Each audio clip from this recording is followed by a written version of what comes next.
Hey everyone, we're going to go over hip hinges right now. I have Kat, who is going to be our hip hinge demonstrator for this segment. What we're going to get Kat doing is we want to just show you the difference between the squat and the hip hinge. So there's a huge difference. We want to load up that posterior chain by using that hip hinge movement. This is what you're going to use for a good morning, a deadlift, and your kettlebell swing. So a lot of the kettlebell swing movements as well, so like your clean and your kettlebell snatch is going to require a hip hinge as well. So just watch Kat's side profile. We want to watch her hinge back from those hips. So she's going to drive her butt back. Weight's going to be primarily through the heels. We want to keep that natural curve in the lumbar spine. So just let those arms hang down for a sec, Kat. So she keeps that natural curve in that lumbar spine. And she's going to stay rigid throughout that torso. So she's going to have abdominals engaged, obliques engaged. You are going to feel some tension in that lower back as well, the stabilizers of the spine. But we really want to make sure here that when you hinge from the hip, you are driving your butt right back. You can allow the knees to bend slightly and then stand right back up. So next up, we're going to go into the good morning. So Kat's going to grab the bar. She's going to get it in the high bar back squat position. So just as if you're going to do a back squat. And what she's going to do is make sure that she's standing up nice and tall. The bar is resting on your upper back and shoulders, not on your neck at all. And from here, she's going to hinge with those hips, just like she was doing before. And she's going to stop where shoulders are still above the hips. This might be different for different people depending on level of hamstring flexibility. And she's still keeping that natural curve in the lumbar spine. She should be feeling quite a bit of tension in those hamstrings right now. Are you, Kat? Yes. Okay. So, should be feeling quite a bit of tension in the hamstrings right now. Still, same thing. Weights primarily through the heels, but balls of your feet, toes are still in contact with the ground. And we don't want to get to a point where, I'm not going to get her to do this, but where your hips or your shoulders are lower than the hips at all. So we still want to keep shoulders slightly higher than the hips. As we add weight to this, we still want to keep that form looking exactly the same. And just one more, Kat. So we still want to keep that form looking the same, and you should feel quite a bit of tension in that in the down position with the barbell a little further away from those hips. So you've got the weight away from that hinge point. So you should feel quite a bit of tension back there. You can pop the bar off, and that's your good morning. All right, next up is going to be our deadlift. So we're going to be doing our deadlift from the top down here. So what Kat's going to do is she's going to pick the bar up. She'll just keep the bar close to the body as she's picking it up. So from here, hands are in line with your shoulders. She's going to hinge with her hips, making sure the bar stays in contact with her thighs. And she's just going to get down to basically below the knee. Back positioning staying the same. She still has that natural curve in the lumbar spine, and she's going to stand it right back up. Usually you'd go a little bit lower if you've got bumper plates on there, but for now, we just want to teach that you're still doing that hip hinge movement. So hit a few more reps there, please, Kat. Still hitting that hip hinge. Back is staying in that same position. When she's hinging, she's still driving the hips back, allowing the knees to bend slightly. And then as you get closer to the ground, you'll allow the knees to bend a little bit more just to kind of make sure that the plates do touch the ground there, and she can stand that right back up. So she's still got that great hip hinge going on. Back still staying neutral. Shoulders are packed. Drop down, hang out there. So she's not going to go into a rounded position where, so let those shoulders relax for a sec. She doesn't want to get into this position. She wants to keep those shoulders together, and then she's going to stand it right back up. Cool. Thanks, Kat. Okay, so here is our deadlift from the bottom up. This is a little bit different now because now you're going to be picking up super heavy weight from the ground, and we want to make sure that, that you're doing this properly. When Kat gets up to the bar, she's going to make sure her shins are touching the bar. There's a couple different options for breathing, which we'll go over as well, but for now, we're just going to get her down to the bar in her setup position. So she's going to keep that lower back neutral. So she's going to keep shoulders engaged so she's not in a rounded position. You can either be looking forward, or I'm more of a fan of having neck neutral, so like head down slightly, so that you're not creating extra stress in the neck. From here, when she goes to pick up the bar, she wants to create tension throughout the body. So shoulders, back, arms. When she goes to pick the bar up, she shouldn't have any slack in the system throughout the body there. She wants arms to be straight and arms should just be hanging like straps. So we don't want to flex the elbows and start trying to curl that bar, pick it up like with the arms. We want to make sure it's the legs that are driving this movement. So when she goes to start lifting the bar off the ground, she's going to create a bit of tension on the bar and follow through. Get back down for a sec. So when she's down here, she's actually going to engage the legs, so she's going to drive into the ground a bit and get a bit of tension on that bar before actually picking it up. We don't want to be loose when we're picking that bar up from the ground and then end up in a grounded position when we start pulling that bar from the ground, especially when it gets heavier. So whether you're doing a light deadlift or a heavy deadlift, mechanics should look the same.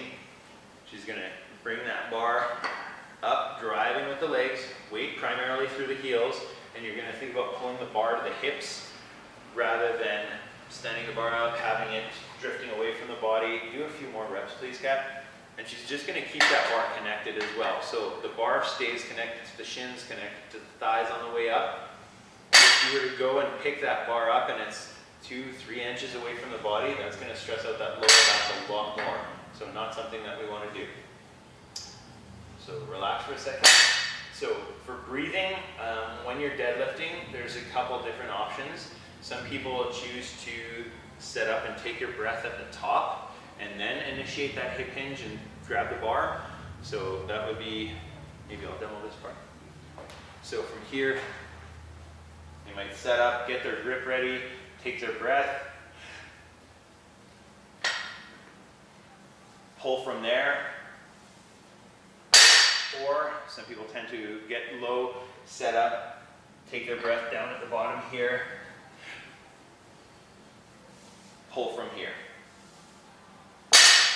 While you're breathing in your deadlift, say if you're doing multiple reps, you want to exhale and inhale at the top of the movement, or exhale maybe the last quarter of the movement. So if you're hitting, say, 5 touch and go reps with a barbell, you don't want to be breathing on the way up and down with the bar. We want to be making sure that the spine can stay straight and supported by the abdomen and keep that inner abdominal pressure rather than inhaling and exhaling while you're going through the movement. So would you be able to do 5 reps while breathing at the top? I'm just going to pull this plate up.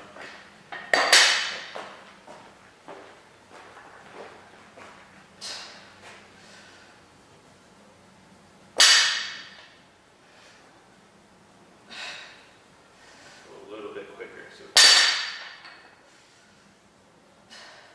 at the top of the movement, shoulders should be behind the bar. Hips fully extended where she's at right now. We're going to be finishing the lift out in front here.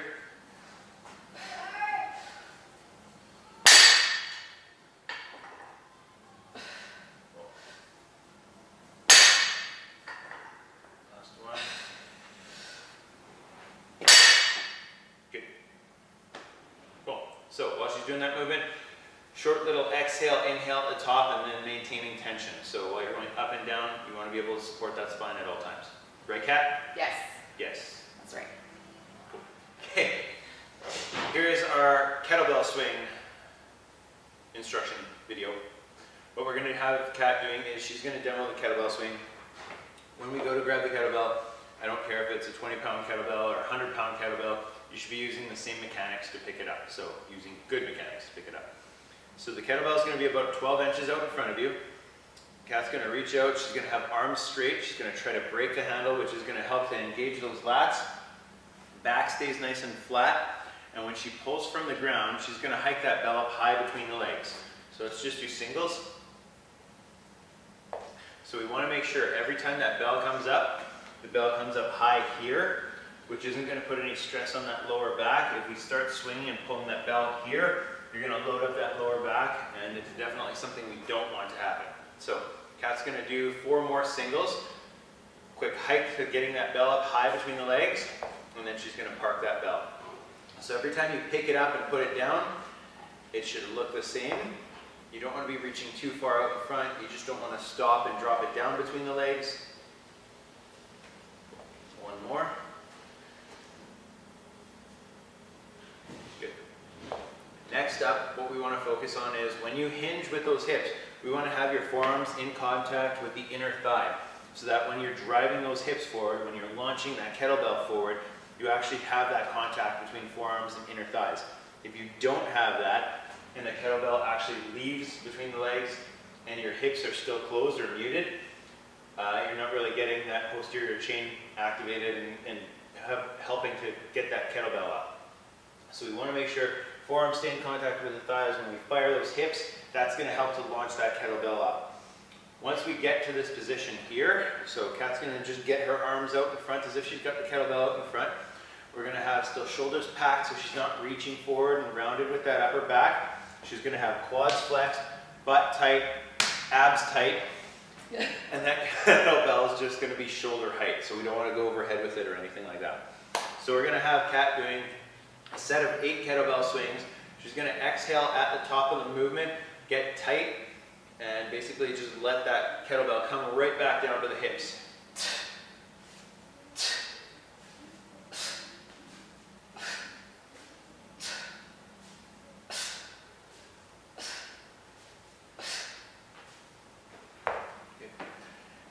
Top of that movement, once again, we want abs engaged so you're not overextending that back. We don't want to end up in this position at the top of the swing.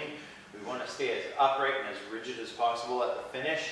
You want to make sure that you don't tie your hair back too, so the hair is flying all over the place. It makes it look way more dramatic. It's pretty cool. So do one more set of 8 swings with that focused breathing at the top, getting tight at the top, and then that proper put down. So when you go to put the kettlebell down, you're actually just going to let it die out as if you're going into your next swing, and then put it right back down to the ground. While she's doing her swings, she's got weight primarily through the heels, foot's in contact with the ground from front to back, put a little bit more weight through those heels. Nice put down. Good job, Kat.